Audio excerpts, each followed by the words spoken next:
So mga good morning sa inyo mga idol. Ipapakita ko sa inyo kung bakit masarap bumalik dito sa probinsya, kasi lahat ng ulam namin dito ay libre. Lahat yan ay binigay lang. Ito tulad nito, binigay lang dito ng tropa ko, tamban. Mga 1 kilo to, kalahati lang muna inulinoto ko. Pinaksiw ko lang kasi ito lang masarap dito, paksiw, iyaw, prito. Pero mas masarap dito yung ito, paksiw. Ayan na tamban. Saka ito yung isang pinakamasarap na binigay lang din sa amin.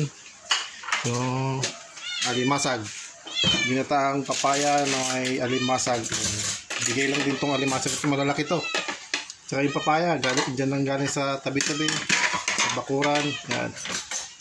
Ito, itong bangos, lalaki, bigay lang din yan. So ito mamaya alam nyo na kung anong mangyayari dyan, yung pulutan yan. So ito talaga yung pinakamasarap, yung ginataang papaya.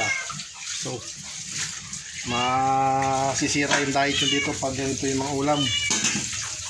Saka to mamaya merienda.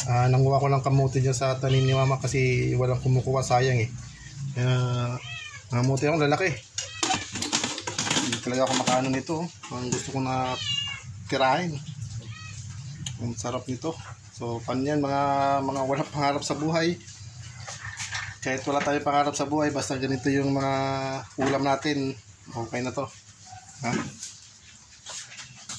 O paano mga walang kapangarap sa buhay? Kahit wala pangarap sa buhay, masarap naman ang ulam, di ba? So paano yan mga walang pangarap sa buhay dyan? Mag-discount na kayo ng uulamin nyo. Anong oras na? So yun.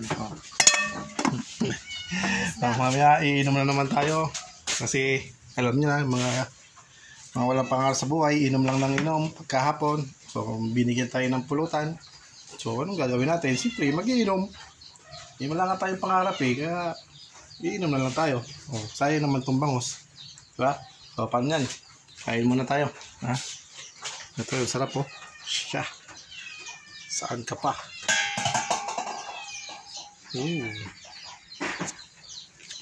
Di ba?